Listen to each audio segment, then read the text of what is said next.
Actually, di ko alam. Because I can't imagine doing anything else. Make the world a better place. Basta di ko lang din alam kung anong magiging ako kapag hindi doktor. Because I want to legally stab, cut, and burn people. Pera. Gusto ko pa mag-aral. Because I will look hot in a coat. Cool. Kasi alam kong kaya ko To help people out. And this is the best way I can help them. Because they're not racist. It's the best. Lapit sa bahay namin.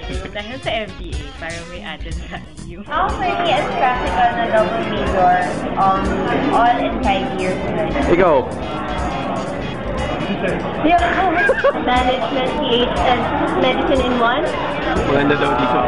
Yung treatment nila sa students nila as mentors, hindi as bottom of the food. Parang we're really a community and not like a hierarchy. Parang we're here to support you. Well, dito lang yung med school na may kita mo talaga na may pakialam yung admin sa'yo, may pakialam yung mga professors ko sa inyo, at makikita mo talaga na mahalaga for them na maging napakalupit mong doktor. Cool. Parang compared to others na parang factory na lang sila ng doctors na they don't really focus on the person themselves. Ang goal lang is to graduate doctors. Pero parang Ateneo offer something different, something more holistic or something. And yan, for me, it's worth trying kahit bago.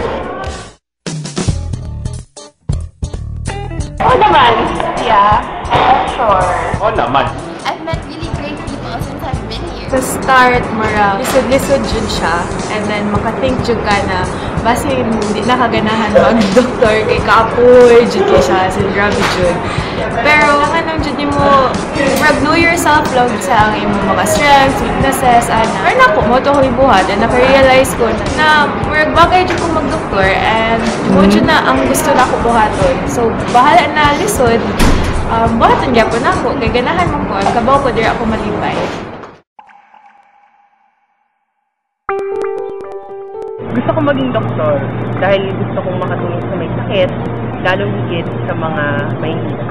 At naniniwala kung Ateneo lamang ang makakapagturo sa akin bilang maging isang magaling na doktor at lalong higit maging isang mamamayan na may pagpapahalaga sa pagbubuo ng bayan.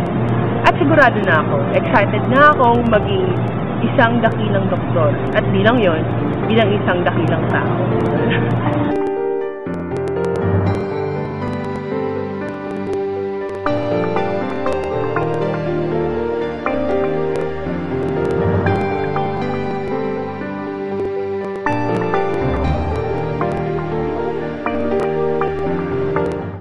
Welcome to the medical school that brings out the best in everyone. The students, the faculty, the administrator, the patients, the people who care for the patients, and the Filipino nation at large.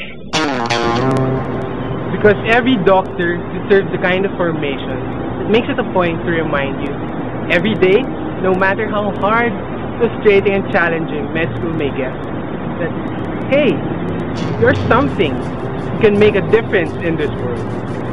And every Filipino deserves that kind of doctor. So let's Heal and transform lives together. We are doctors.